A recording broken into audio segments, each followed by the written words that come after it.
estamos más compañeros. Sí, más compañeros.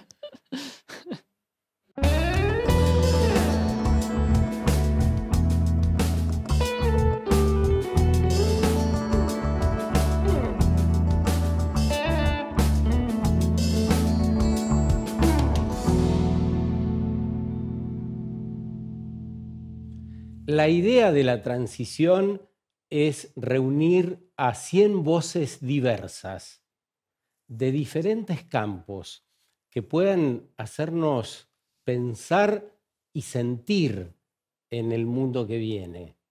¿La transición hacia dónde? ¿Qué mundo queremos habitar mejor? ¿Qué mundo queremos construir? ¿Hacia dónde vamos? ¿Hacia dónde quiere ir nuestro corazón? ¿Qué siente nuestro cuerpo? Además de todo lo que podamos pensar. Una mirada lo más integral posible. Y hoy convidamos, porque la mirada, queremos, esté en relación directa con la vida, ¿no? Pensarnos de ese modo, sentir la animalidad que nos anima y todo el entorno de un modo lo más cercano posible. Y hoy invitamos a Sofía Heinonen, de la Fundación Rewilding en Argentina. ¿Cómo estás? Bienvenida. Gracias, Sergio. Feliz de estar acá. Bueno, qué lindo.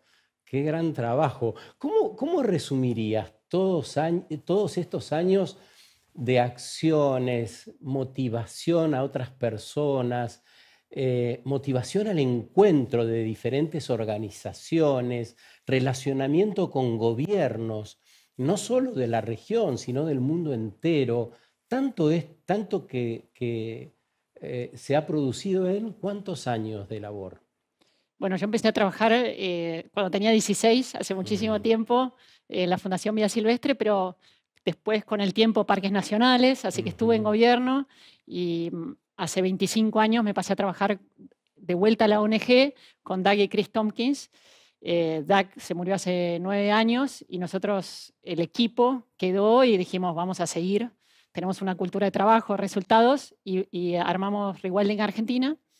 Y hoy somos 220 personas trabajando en 6 lugares de la Argentina. Me parece que para poner el contexto básico debiéramos hacer una breve semblanza de quién ha sido Doug Tompkins. Sí, bueno, Doug y Chris Tompkins llegaron a la Argentina. Ellos habían trabajado en empresas de North Face, de deportes, Patagonia y demás, pero sobre todo amaban la montaña.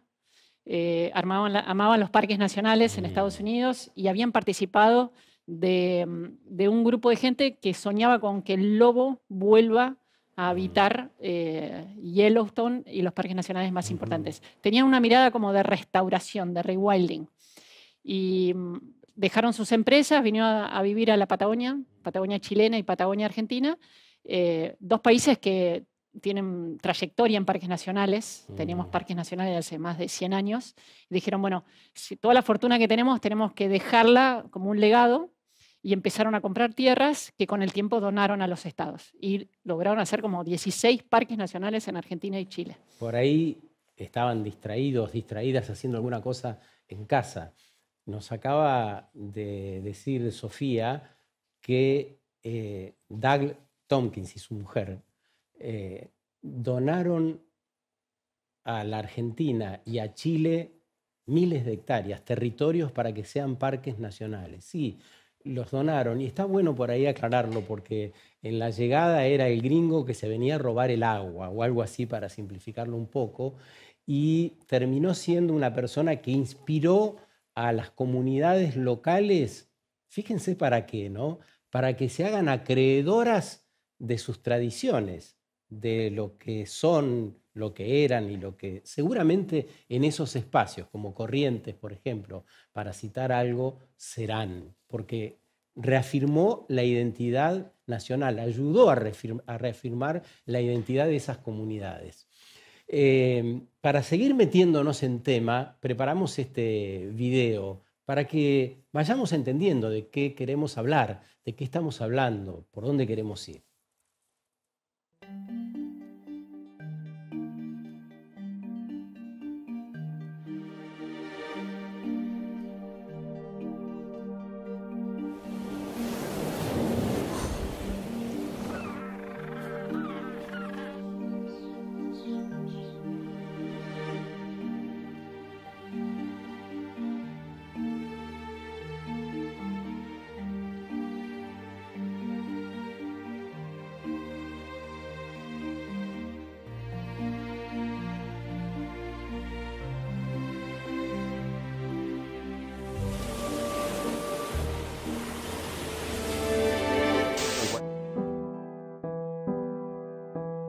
Hoy lo que estamos viviendo es la crisis de extinción producto de una economía basada en el sacar todos los recursos y considerar la naturaleza un recurso para los humanos.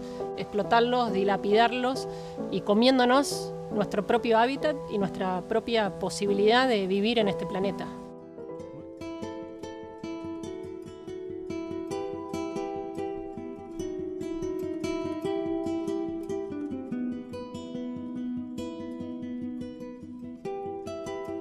Quien cree que el crecimiento económico puede seguir para siempre en un mundo finito es un loco o un economista. A largo plazo, la economía y el medio ambiente son lo mismo. Si algo es antiambiental, es antieconómico. Esa es la regla de la naturaleza. Wendell Berry, uno de los mayores pensadores y escritores de nuestro tiempo, hace esta observación. Hemos vivido suponiendo que lo que era bueno para nosotros sería bueno para el mundo. Estábamos equivocados. Tenemos que cambiar nuestro modo de vida a fin de que sea posible vivir mediante la suposición opuesta, que lo que es bueno para el mundo es bueno para nosotros. Y eso requiere que hagamos el esfuerzo de conocer al mundo y aprender lo que es bueno para él. Debemos aprender a cooperar con sus procesos y a ceder ante sus límites. Solo mediante una actitud de humildad y reverencia ante el mundo, será posible que nuestra especie permanezca en él. Han visto los contrastes, básicamente, ¿no? La destrucción de parte de los territorios, una cierta monocromía en lo que veíamos, y por otro lado, las colmenas pintadas de diferentes colores, el valle y su verdor. Me da la impresión que esa palabra tan potente, que es la regeneración, tiene que ver con equilibrar estos dos mundos que aparecen tan divorciados hoy, ¿no? Y que también nos llevan a confusiones, ¿no? Cuando hablamos de economía o de la economía que nos va a salvar, estamos hablando un poco de muerte también, ¿no? Y ahí también otra vez la disparidad. Sí, yo creo que tenemos una mirada muy cortoplacista y en general tendemos a pensar que lo bueno es el sobredesarrollo, sacar lo más rápido, en el corto plazo, todo lo que puedo, porque si no se lo va a llevar otro, entonces mejor que me lo lleve yo, o Argentina versus Sí. otros lugares. Entonces hay como una competencia de por quién se hace rico más rápido, pero esa riqueza de hoy es la pobreza del mañana. Si nosotros, y es muy difícil para nosotros humanos a veces pensar ese largo plazo, y más con la democracia, que son periodos tan cortos de 4 años, 2 años, vienen las elecciones, hay recambio. Todo es como cada vez se acelera. La tecnología incluso nos ha llevado a acelerar todo. No hay tiempo ni de pensar una hora. Tenemos que resumir en un minuto. Esa aceleración atenta totalmente contra la sostenibilidad a largo plazo. Y qué bien que se ve. Este video es un compilado de parte de los materiales que tiene la Fundación, que si ustedes se meten en redes podrían encontrar parte de lo que hacen. Es muchísimo, pero que intentaba justamente ver la interrelación que hay entre todas las cosas, ¿no? Entre los animales, los emprendimientos, la idea de progreso que tenemos, los plazos, ¿no? El largo o corto plazo, y esta idea tan linda del ecolocalismo. ¿Qué es eso? Bueno, nosotros, nuestra casa es en general lo que nosotros, localismo es ese lugar que habitamos, que llamamos nuestra casa, que en general es la vereda enfrente, el vecino, las 3 cuadras y el mercadito que compro. Ese sería nuestro ecolocalismo. Si lo llevamos a la naturaleza, son estos territorios donde está el bosque y a veces está el borde con el lago y la montaña más al fondo, o en Iberá, los esteros, y si vemos a la distancia, vemos el sol que refleja sobre un pastizal y donde hay un gaucho andando a caballo. Es eso que nos hace sentir en casa. Por ahí yo tengo mi ecolocalismo en Argentina porque viajo bastante, entonces cada vez que piso territorio argentino, para mí lo local está vinculado al norte y a Patagonia y al mar, pero es esa distancia que nos permite controlar los procesos. Nos sentimos parte de esos procesos. Y nos sentimos parte, qué bueno eso. Y sobre todo podemos notar la degradación. Si hacemos las cosas mal, nos impacta. Todo lo que no lo vemos, y por ejemplo comparamos la leche que viene desde China, y no sabemos qué está pasando con la vaca allá, ni de cómo se generó eso no es local, eso es global. Los procesos que uno puede tener capacidad de respuesta rápida son aquellos que se dan en una distancia de control de procesos y de reacción de la sociedad.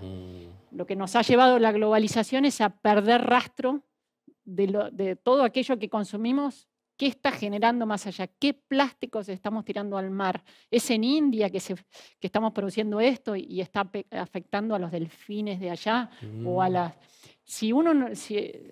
El perder la relación con el entorno y el contexto nos hace irresponsables respecto de los impactos que tiene.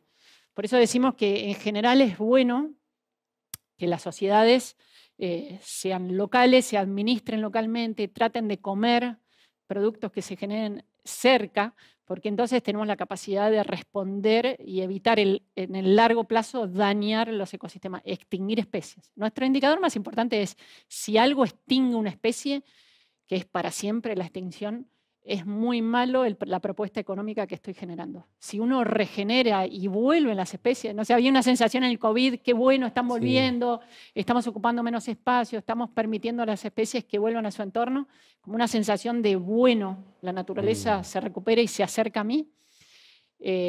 Todo aquello que nos parece que lo compartimos con más especies, incluso no humanos, y nos hace más alegres, nos hace como sentir más vibrantes. Eso se puede percibir si uno está en ese ámbito local, ecológico, de muchas relaciones, no solo las humanas, que a veces nos empobrecen solo vernos en el espejo de nosotros mismos y conversar con nuestra propia inteligencia, que ya es artificial. Todo eso nos hace como pensar que el mundo es chiquitito, que es lo que nosotros pensamos, y casi que digamos, simplemente es una conversación como con nosotros mismos. Y la naturaleza y la evolución y el planeta y el universo, hay muchísimas variables que son más allá de las humanas y las específicas que nos sorprenden. ¿Sí? Imagínense perder la posibilidad de sorprenderse con un árbol gigante, perder la posibilidad de sorprenderse con los pájaros de la mañana, con un mono que aúlla más lejos, o un vecino que viene de más lejos, con alguna historia diferente. Todo eso yo creo que es lo que nos hace cada día levantarnos con la alegría de poder descubrir algo nuevo. Es hermoso lo que nos transmitís. Te convido a que nos cuentes sobre alguna experiencia concreta de esto. Yo cité Corrientes, no sé si querés hablar de eso o de alguna otra que conozcas. Y te puedo contar de Corrientes porque me fui a vivir ahí con mis hijos cuando eran chiquititos y tuve esta experiencia era un lugar completamente desconocido. Colonia Pellegrini, ¿verdad? Cerca de Colonia Pellegrini. Era un lugar que para la gente no tenía ninguna, no resonaba y verá. Hoy resuena como un lugar para ir a ver la naturaleza, como un lugar para encontrarse con yaguaretés, pero en aquel entonces era un lugarcito ahí en el medio de Corrientes. Y bueno, ahí con mis hijos yo les propuse hacer un viaje que teníamos que traer de vuelta a Los Hormigueros, al Venado de las Pampas, al Yaguareté.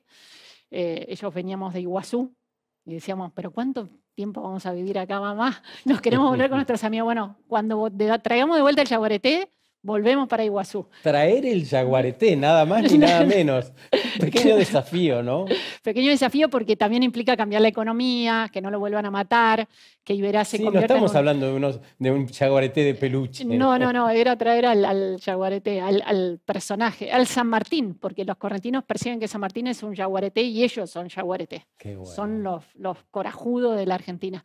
Bueno, era traerlo de vuelta y implicaba mucho cambio cultural.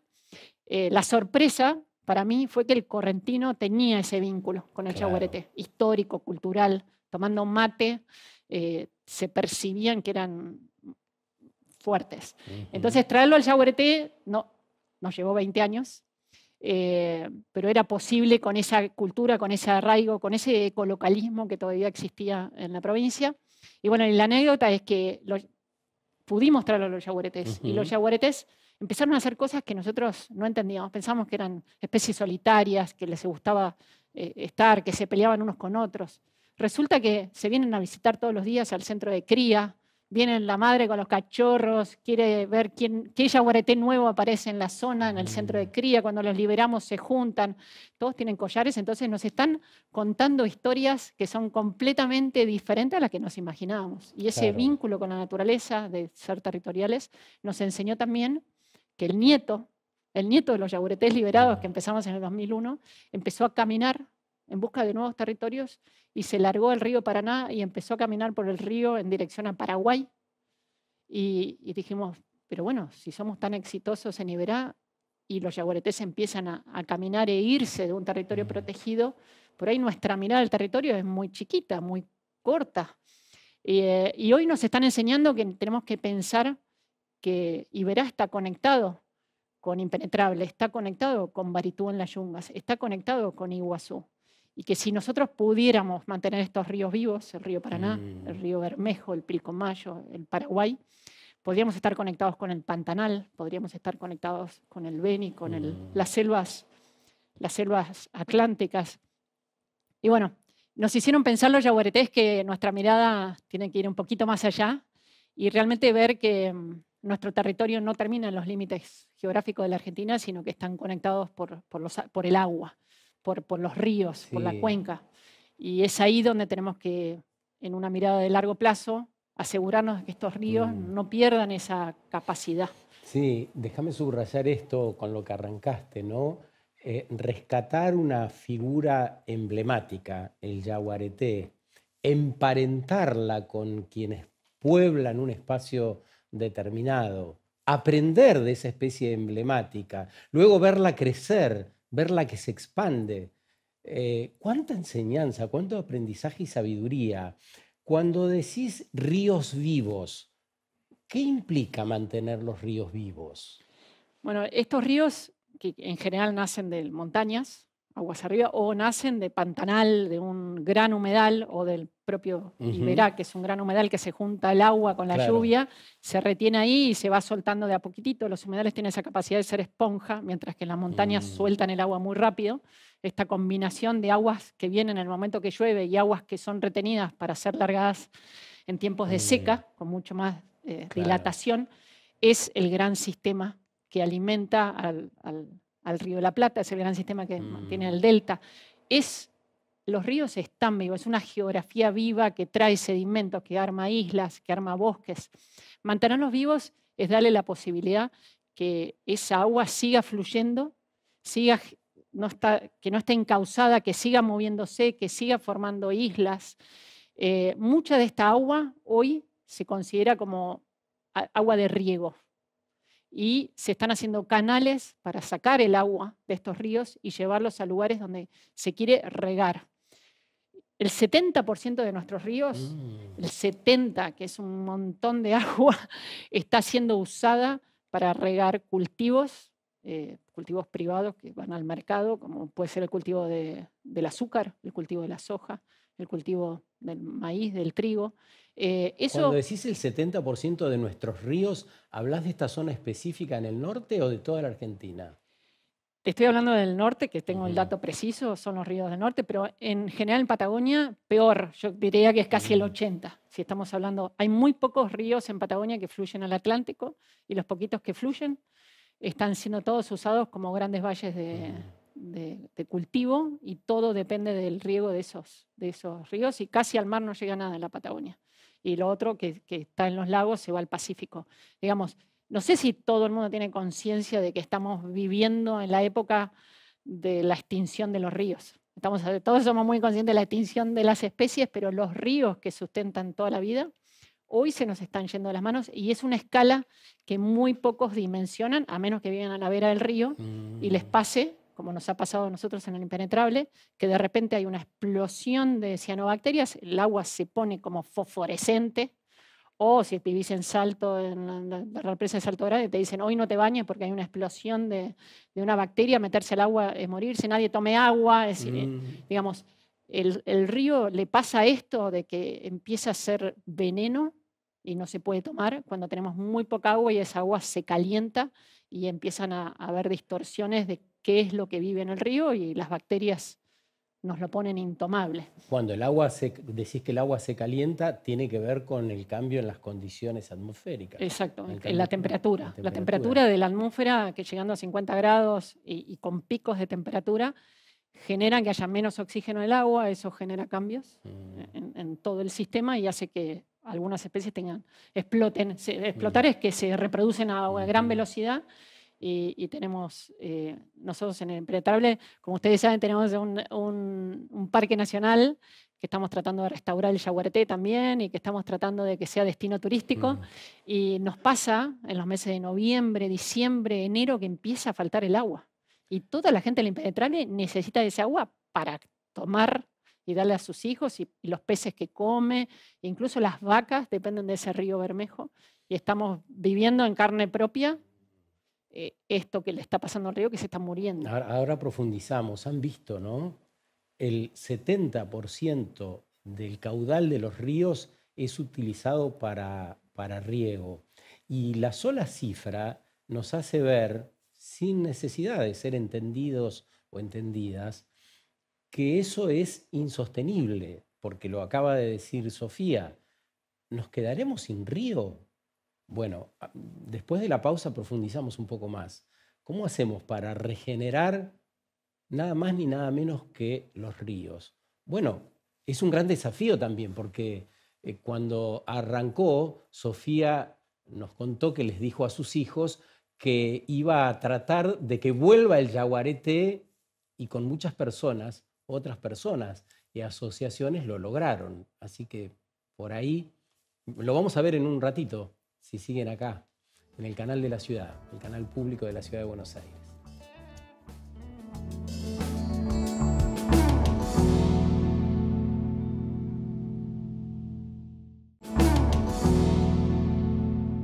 No sé si recién llegás a sentarte, a prender la tele, si recién pasás por acá, pero estamos con Sofía Heinonen de Rewilding Argentina, una organización que se dedica a restaurar ecosistemas de todo tipo, humanos, naturales, de animales, de todos los reinos, podríamos decir. Y nos estaba hablando de la degradación de los ríos, del mal uso, de lo insostenible que está resultando la práctica que concebimos como progreso, en definitiva, ¿no? Porque nos decía el 70% del caudal de los ríos en la Argentina, en algunas partes más de ese 70%, decía, en el sur puede llegar al 80%, están siendo utilizados para riego. ¿Y qué conlleva esto en términos prácticos? Bueno, lo bueno es que hoy tenemos acceso todos al Google Maps y podemos ver en imágenes satelitales. Yo los desafío a que entren y encuentren los ríos de la Argentina. Van a ver que en general los dibujitos de los ríos son dibujitos que se mueven y hacen curvas y son muy anchos. Sí. Pero si uno empieza a ver esas curvas en algunos ríos que están como siendo domesticados para alguna cosa, empiezan a ser rectos, se empiezan a hacer canales de extracción de esa agua.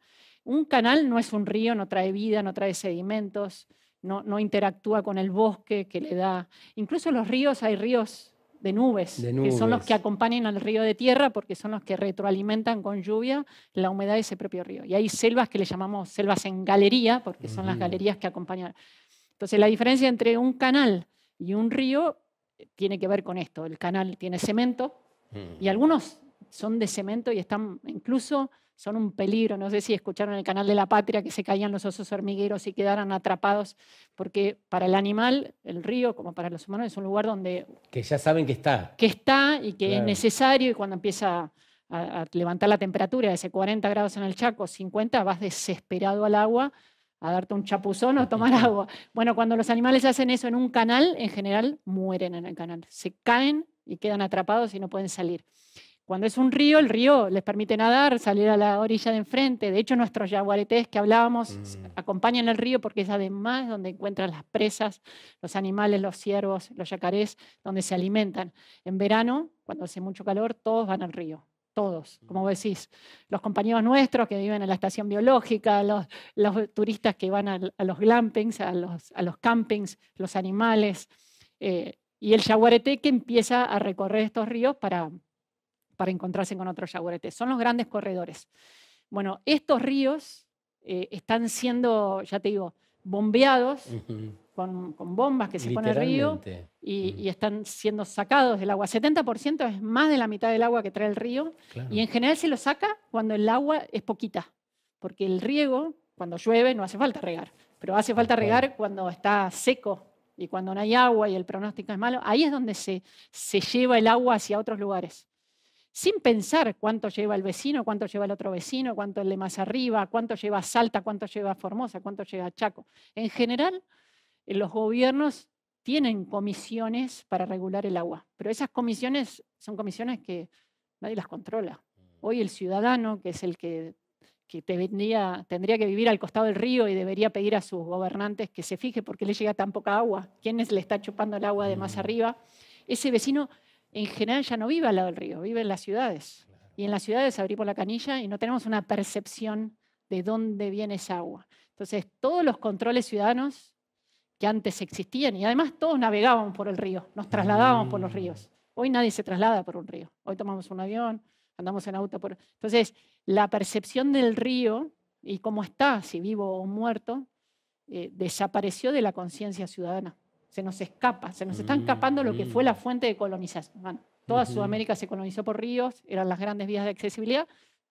Con el tiempo pasamos todos a circular por rutas o avión, y el río quedó como abandonado respecto de nuestro imaginario y nuestra historia. Hoy esos ríos, ya te digo, el drama es que nadie los está mirando. Y nuestro proyecto hoy, gracias al yaguareté, que nos volvió a traer esa idea, el yaguareté sigue siendo el yaguareté de hace 800 o 1000 años. Nosotros cambiamos mucho. Y a esa escala de la que nos estás hablando, ¿cómo se hace para tratar de revertir una práctica, un modo de hacer las cosas y encauzarlas, ya que estamos hablando de ríos?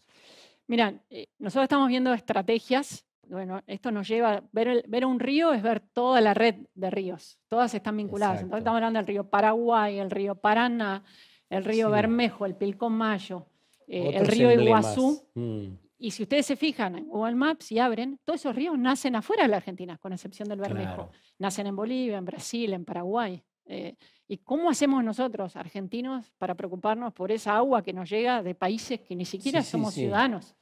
Entonces empezamos a pensar, bueno, ¿habrá ONGs como las nuestras que interactúan con esos gobiernos? ¿Habrá ONGs que están preocupadas por esa selva, por esa biodiversidad, por esas comunidades originarias? ¿Cómo interactúan ellos con los gobiernos? ¿Tendrán esta misma percepción? Porque nosotros cambiamos nuestro enfoque. Empezamos a trabajar en parques, crear parques nacionales, proteger yaguaretés, y hoy nos damos cuenta que no alcanza con eso. La crisis es tan grande, la escala es tan grande que tenemos que empezar a ver sistemas ecológicos que estén vivos, que alimenten a eso. Entonces buscamos a socios en Brasil, integral, claro. En Paraguay, en Bolivia, nos estamos uniendo porque tenemos el mismo sistema y estamos tratando como de mapear qué es el río, como ponernos en foco. ¿Dónde vamos a ponernos? ¿Cuáles van a ser nuestras batallas? Las batallas para dentro de 50 años. ¿Dónde van a estar? Y si uno quisiera restaurar y quiere tener alguna chance de mantener la vida, ¿dónde va a ser eso? Y es en nuestra región. Es en nuestra región y es cerca de los ríos. Pero tenemos que mantenerlos vivos, porque si le sacamos el agua al río, le sacamos la sangre al sistema. Y vos decís, hay que ver si hay otras organizaciones regionales ocupadas o preocupadas por esto. ¿Y qué pasa con la financiación? ¿Hay personas interesadas en financiar este tipo de restauraciones? Sí, esto se vincula mucho a la agenda de cambio climático con la agenda de biodiversidad, con todas las agendas. Porque si nosotros queremos salvar el planeta, tenemos que ir por los océanos. Los océanos son los que nos mantienen la temperatura global, los océanos son los que renuevan con esas corrientes los nutrientes a escala global, y los ríos son los que hacen eso mismo en la escala continental. Claro. Si nosotros queremos realmente poner foco en ya no cada paísito, cada municipio, cada provincia. Si queremos poner una mirada de largo plazo, tenemos que mirar cómo funciona el planeta a través de los mares y tenemos que ver cómo funcionan las cuencas de los ríos en la escala continental. Y tenemos que tratar de darle prioridad a eso porque es lo que nos va a sostener a todo el ecosistema, ¿no? Y es además remar a favor de la corriente y no en contra de la corriente, porque el agua es un poco la que trae el suelo, es el que trae la cobertura, la humedad.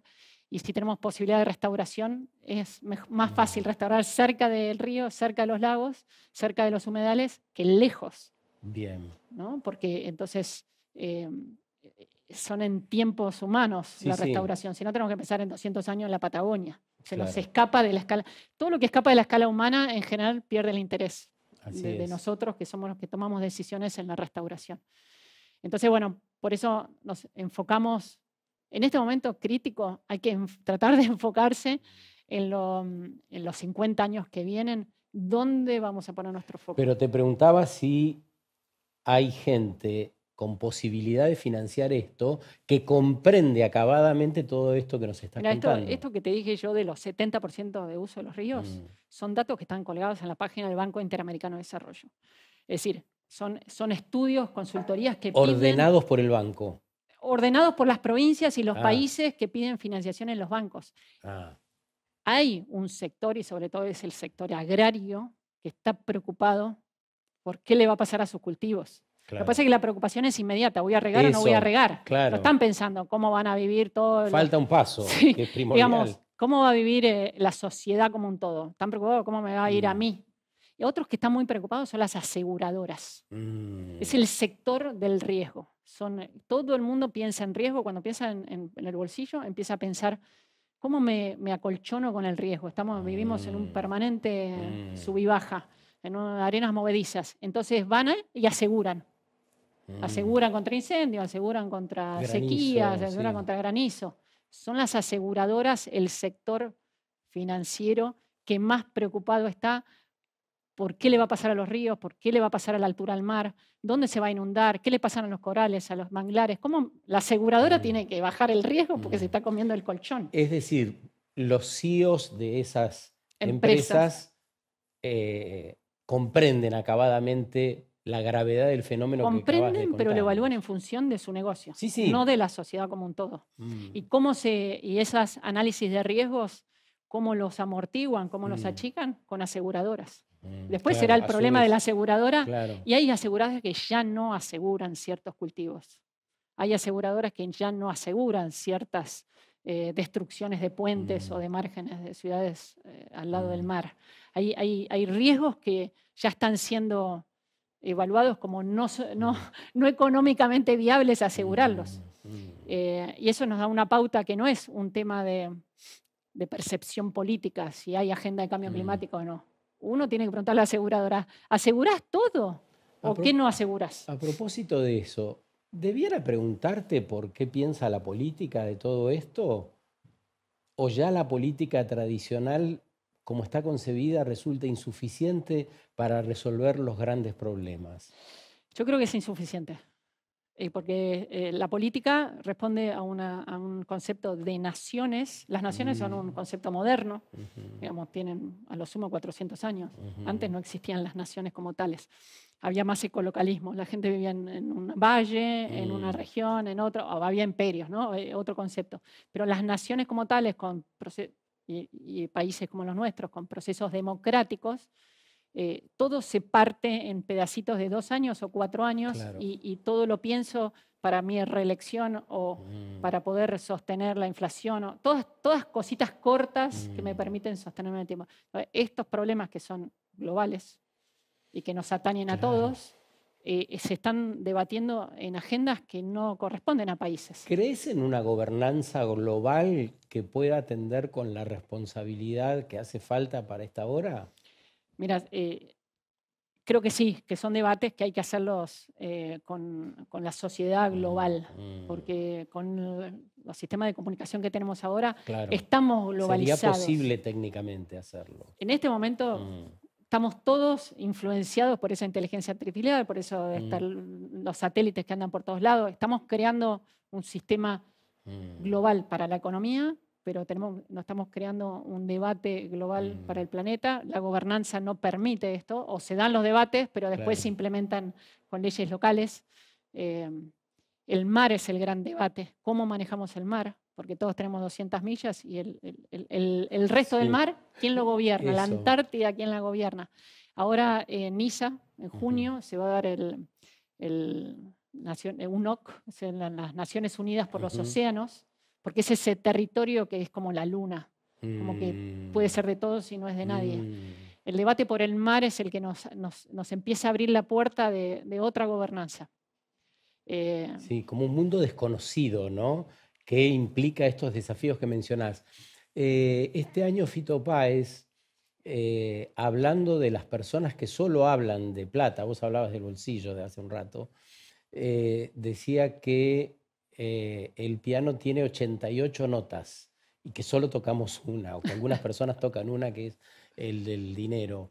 ¿Qué valores creés vos que son imperativos en el tiempo que vivimos, que hay que rescatar, que hay que rediseñar, o qué nuevos valores deberíamos abrazar en esta transición? Bueno, es muy importante eso que mencionás, porque los valores es lo que nos resuena, que es lo que está bien y lo que está mal, y en función de eso generamos las estrategias para avanzar. Pero si la sociedad tiene todos diferentes valores, lo que para uno está bien, para el otro está mal, no hay consensos de qué nos pasa. Entonces, en estos debates globales hay que definir muy bien eso, ¿no? ¿Cuáles son? ¿Cuáles son esos valores? Yo creo que, para empezar, diría que todas las especies tienen un valor intrínseco. No es solo el humano que tiene derecho a vivir en este planeta. Y no lo digo tanto desde el punto de vista religioso, mágico, filosófico, sino no nos conviene pensar así. No nos vamos a salvar solos. Si nosotros tenemos que enfrentar, vos y yo, un planeta de destrucción, más vale que haya un jaguarete cerca para que nos cante, porque todavía tiene una sabiduría y una conexión. Más vale que haya una bacteria que me diga que hay oxígeno o no hay oxígeno, porque si no me voy a morir cuando entre a una caverna. Digamos, hay un montón de especies que tienen un tipo de saber, un desarrollo de sentidos que no tenemos los humanos, que necesitamos de todos ellos para poder seguir viviendo en este planeta. Entonces, tener una percepción de que todas las especies importan es un buen principio para no perder oportunidades en el largo plazo. Digamos, evolucionaron con nosotros, nos hicieron que este planeta sea viable para la especie humana, tenemos que seguir caminando con ellos, tenemos que compartir el planeta con todos ellos, porque nuestra ciencia es una ciencia que solo ve un poquitito y hay mucho negativismo con respecto a la ciencia, hay cosas que no queremos saber. Preferimos no saberlo. Después, otra cosa es este indicador, que si se nos extinguen las especies es porque no sabemos desarrollar una economía que pueda asegurarnos el largo plazo. Cuanto más pobres somos, y cuando digo pobre es pobreza de especie, de oportunidad, de interacciones, no estamos dejando algo mejor para nuestros hijos, le estamos dejando como un panorama mucho más reducido de oportunidades. También el factor, el agua. Todo aquello que contamine el agua es una deuda que la estamos tirando al futuro. Nuestros ríos, los sistemas que nos permiten acceder al agua y al suelo. Nos podemos hacer muy los cancheros, pero si no podemos cultivar nuestra comida, si no podemos tomar el agua de todos los días, si no podemos respirar, no hay otra economía. Digamos, son tres factores que ¿Qué tienen desafío este de la reconsideración humana también frente a todo lo que nos rodea, frente a lo que somos parte, ¿no? Dice Sofía, los nuevos valores, todas las especies, la economía, una economía diferente, que sea básicamente una economía sostenible, el agua y los suelos, nos invita a ver eso como valor. Y me parece que entraña un gran desafío para el tiempo que viene, ¿no? Sí, es como que lo damos por hecho. Sí. Estamos en la ciudad, abrimos el agua, tenemos una macetita y perdemos la noción de que lo que está pasando con el agua y el suelo y los ríos y las especies que sostienen todo ese sistema, los océanos, ni te cuento, los océanos somos especies de tierra y no tenemos noción, nuestro planeta es azul por el agua que tiene. y nosotros creemos que lideramos y tomamos las decisiones en tierra. El planeta es agua, eso es mar. Sofía, y en lo personal, con tantos datos, con tanta información, con tanto trabajo en el campo, con haber vivido en esos espacios que encontraste degradados, que te diste cuenta que pudiste recuperar también algunos, ¿cómo haces para sobrevivir? Bueno, me dedico al rewilding, me dedico a la restauración. Yo creo que si no te angustias, Claro, te viste que hay enfermedades que frenás, provocan sí, todo esto, ¿no? te parás en un lugar, decís, bueno, no, suelto los La brazos, no hago ansiedad, la ¿qué haces con la ansiedad. ansiedad? Y yo creo Claro, que somos, no parás. no paro, pero somos creativos, nos gusta Mm, hacer. El humano, si algo sí. tiene, quiere como... Y vos dijiste algo que es esencial en algún momento. Necesitamos sentirnos parte. Yo siento que en Argentina, en cualquiera de las provincias donde vivamos o municipios, las personas en general no nos sentimos parte de ese proyecto establecido, oficial, que encabeza el intendente, el gobernador o un presidente. Y ahí hay algo clave, Sí, ¿no? totalmente, totalmente. La comunidad, volver a las comunidades, volver a Eso. esos vínculos, a los que compartimos el territorio, esa economía local, esos actores son los con los que tenemos que consensuar y tratar de definir los valores para definir las estrategias. Si tenemos valores, tenemos como indicadores, Mm, tenemos termómetros de cuán bien estamos. También los vínculos afectivos y eso. la sensación que sentimos de compartir con otros un mismo lugar y tener una causa. Tener causa te hace súper poderoso, te hace Mm, despertar todas las mañanas. Por eso digo, qué lindo. restaurar es una Mm, causa de vida.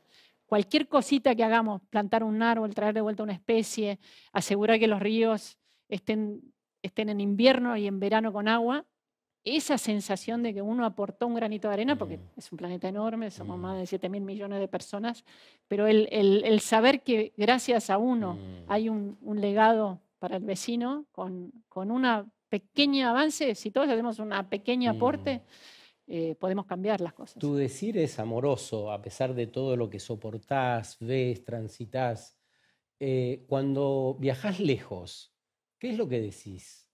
Cuando viajo lejos hablo de la impenetrable, de Patagonia, digamos, trato de que la gente sepa que hay otros continentes, que sepa que hay gente que está haciendo su aporte en distintos lugares del planeta, que lo que se hace en Suiza o lo que hacen en Kazajstán o lo que hacen en Sudáfrica son todos compañeros Claro. nuestros que están tratando de Mm, restaurar el planeta en otros lugares. Saber que hay una comunidad con mismos valores tratando de restaurar te da más ganas de mm. hacer tu aporte. Si te sentís solo, si soy yo sola plantando un árbol acá o trayendo un yaguareté, siento que es una tarea titánica. Ahora, si empiezo a conocer de Claro. otros, me da energía para seguir.